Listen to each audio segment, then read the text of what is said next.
Amreen, and I moved here from Singapore. I run the product and the design desk, and yeah, I've just been here. This is my second month. That's a really good question.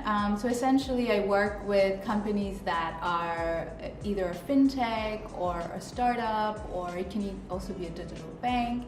So anybody that has something that would be an app or a website. So for example, it could be like a Careem, it could be like an Uber, it could be like a Talabat, and essentially companies that would need designers, companies that would need a UX designer, a UI designer.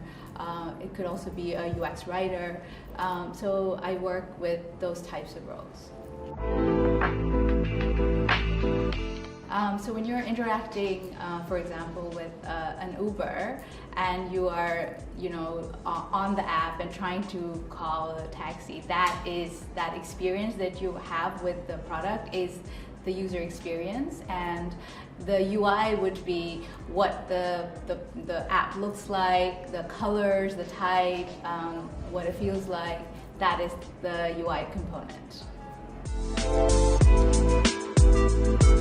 Absolutely. I think design is quite a subjective thing. There isn't really a formula. Like, for example, if you're looking at, I don't know, a DevOps engineer or a back-end engineer, you have to know like the certain languages and things like that. There's a formula to it almost. Design is very subjective. There are all these nuances, and I used to do a lot of work with Huge and RGA, and the minute you're looking at Huge, the portfolio, their requirements is very, very different to what another digital space would be wanting, and the nuances are very, very hard to read if you don't come from a design background. And I think it really helps me when I then go and talk to the clients to be able to kind of bridge the gap, so to speak. Really, what it boils down to for me is empathy. Just to be able to connect on that human level, and to, I feel it's a big responsibility.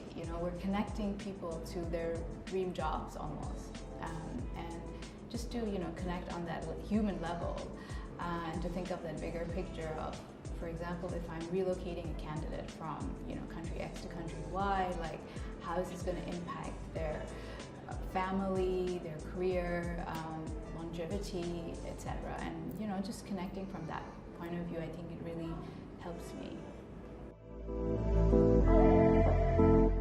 I think it's, all this robotic automation, all of this AI stuff is coming into the industry in a big, massive way.